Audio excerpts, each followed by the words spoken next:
Doctor, दिवाळीनंतर माझं लग्नाचं प्लॅनिंग आहे आणि तोपर्यंत माझा हा ओपन झालेला क्राऊन भरू शकेल का? कारण मी रिसेंटली एका ट्रीटमेंट बद्दल ऐकलंय की 24 तासात नवीन केस येतात.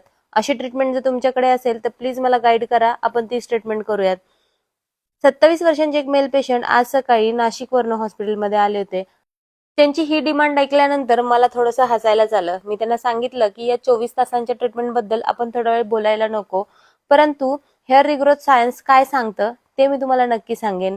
हेअर रिग्रोथ करणं ही एक स्लो बायोलॉजिकल प्रोसेस आहे, ज्यामध्ये 1.25 सेंटीमीटर पर मंथ इतका आपला केस एका महिन्यामध्ये वाढू शकतो.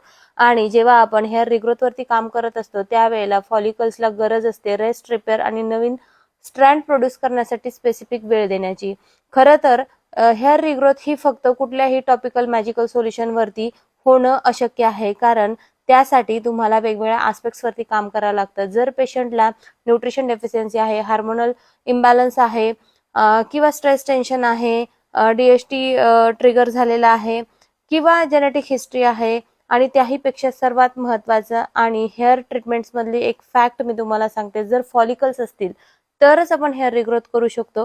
परंतु हे करत असताना देखील काही सेकंडरी ऍस्पेक्ट्स असतात, त्यावरती देखील काम करावं लागतं. जर पेशंटला काही अदर कोमॉर्बिडिटीज असतील, एज फॅक्टर आहे आणि पेशंटच्या बॉडीचा रिस्पॉन्स कसा आहे, या गोष्टी देखील मॅटर करतात. आणि या सर्व प्रोसेससाठी तुम्हाला काही स्पेसिफिक टाइम देणं खूप गरजेचं असतं. म्हणून हेअर रिग्रोथ करण्यासाठी किंवा हेअर फॉल ट्रीट करण्यासाठी कुठल्याही मॅजिकची एक्सेप्टेशन्स न ठेवता सायन्स काय सांगतं ते नक्की ऐका, डॉक्टरांचा योग्य सल्ला घ्या आणि ट्रीटमेंट घ्या.